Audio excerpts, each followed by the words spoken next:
1935, a wave of fear was sweeping the country. Silicosis was taking its toll from the ranks of American workers. Cause of the disease, dust. Results of the disease, disablement, poverty, death. Cure for the disease, none. Throughout America, workers exposed to dust grew fearful of their health, of their very lives. 1936, amid these alarming events, the Secretary of Labor called together a national conference to study this disease. A committee of 60 experts was appointed, and a year later reported to the Secretary of Labor. But let's hear from Miss Perkins herself.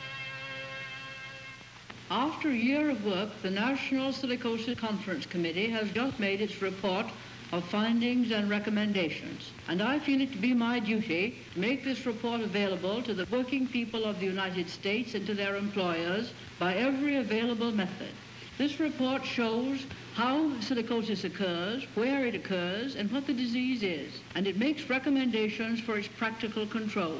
Above all, the report emphasizes that these control measures, if conscientiously adopted and applied, that silicosis can be prevented. This is the story of silicosis, a disease of the lungs caused by breathing fine particles of dust containing silica. Granite dust. Its small particles consist mainly of free silica. The smaller the particles, the greater the danger to human lungs. Here is a fine mesh screen with over 100,000 openings to the square inch.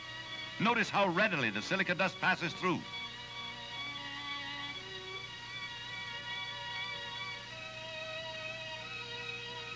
Yet this screen is so fine that it holds water.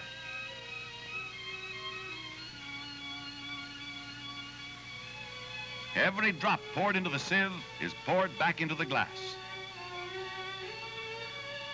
Here, dust particles taken from the air are being analyzed to determine workers' exposure. Granite dust, particles of which can enter a workman's lungs and cause trouble.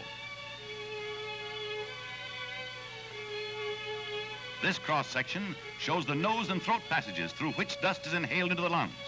The fine dust particles enter the lungs and settle in the terminal air spaces. Physical and chemical changes occur. Scar tissue forms. Small at first, these scarred areas grow larger as time goes on. This tissue is fibrous, tough, and inelastic, and the lungs cannot adequately perform their task of carrying air to the blood.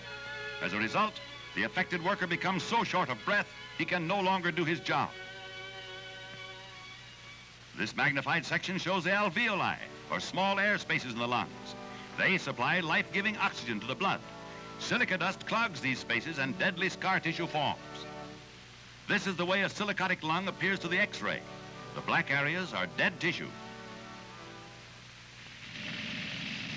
Among many industrial operations where a silica hazard exists is the quarrying of granite, sandstone, flint, and other silica-bearing rock. This 35-ton block of stone has been hewn out of the quarry by pneumatic drills. These drills are dust producers. Those men are drilling in granite, and the dust cloud arising contains large quantities of free silica. The trade calls these tools jackhammers, but workmen often call them widow makers. These men are exposed to a serious silica hazard. Imagine breathing quantities of dust like this, 8 hours a day, day after day, year after year. After the stone is quarried, it is taken to the plant for surfacing and finishing. The granite surfacing machine produces quantities of dust. The worker must stand close to the machine in order to operate it. He is breathing dangerous dust. When crushed stone is passed over a vibrating screen, more silica dust is dispersed into the air. Workers nearby cannot escape this dust. Finely pulverized granite is put into bags to be used as asphalt filler or other uses. This machine is being operated in such a way that the workman must breathe in clouds of harmful dust, and this man is totally unprotected.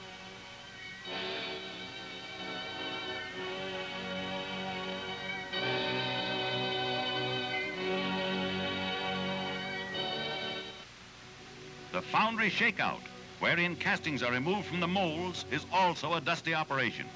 These two men are working without any protection whatsoever. They are potential silicosis victims.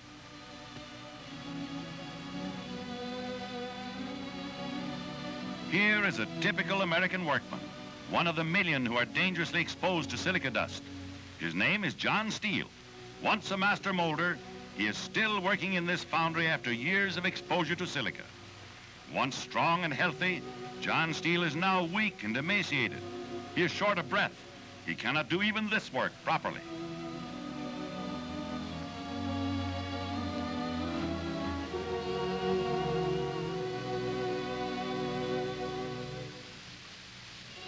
The foreman tells him that he is sick, incompetent, can no longer do a day's work, and that he must let him go.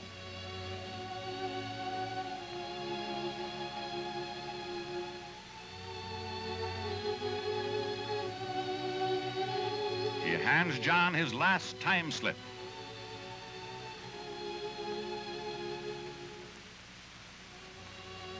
As a result of his disability, John, like thousands of others, is being fired.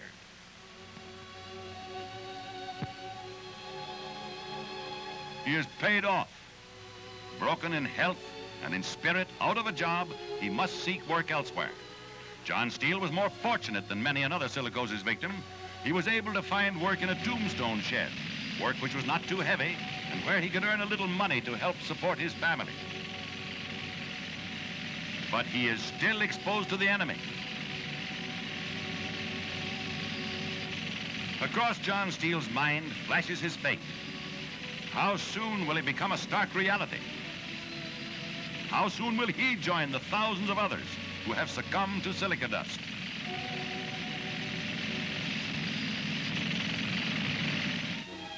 These thousands shall not have died in vain if we use the knowledge we have gained to save others from the same fate. We know the practical engineering methods which will control the death-dealing dust. This worker has been employed at a dusty trade for several years. He is healthy, robust. He can put in a full day at hard work. Notice his deep chest and good general appearance, despite years at his trade. He periodically goes to a skilled doctor in whom he has complete confidence. The doctor gives him a thorough physical examination, just as a check on his condition. His examination includes, among other things, the making of a routine X-ray film. Although a final diagnosis of silicosis cannot be made by X-ray alone, an accurate diagnosis is impossible without it. His healthy chest looks like this to the X-ray. There are no silica spots. He has been protected from dust. Notice the difference between the normal X-ray on the left and the silicotic lungs on the right.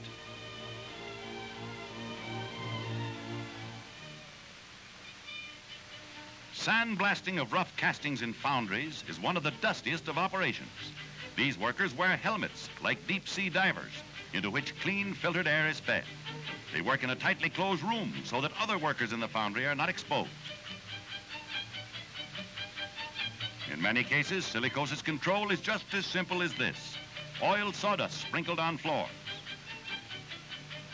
Or wet sweeping keeps the dust down. In other words, good plant housekeeping. The vibrating screen. See how dusty it is. Workers would be exposed were it not for the exhaust system, which, when turned on, draws the dust off, carrying it through a system of pipes to a dust collector. This is the dusty bagging operation we saw earlier. However, with the exhaust system in operation, there is no dust in the air. The worker wears an approved filter respirator for added protection during periods of temporary exposure.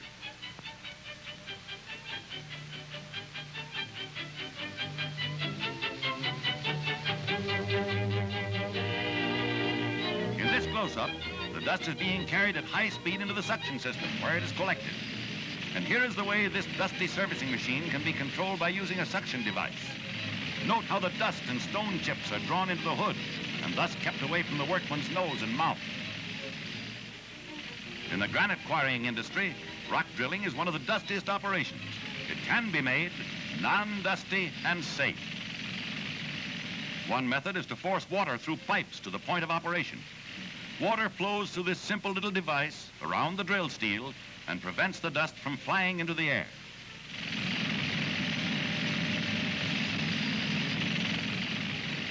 Here's another wet method used in the quarry. Water is fed through a hollow drill to the cutting edge of the tool. Notice the complete absence of dust. Had our John Steels worked under these conditions, they would never have developed silicosis and could have continued to work at their trades in safety and comfort. We have seen but a few of the practical, simple, and inexpensive control measures in actual use. However, they must be adopted more widely by employers, used more consistently by workers, and required more generally by state and other agencies. Silicosis can be entirely prevented. The Division of Labor Standards will give you full information. Stop silicosis.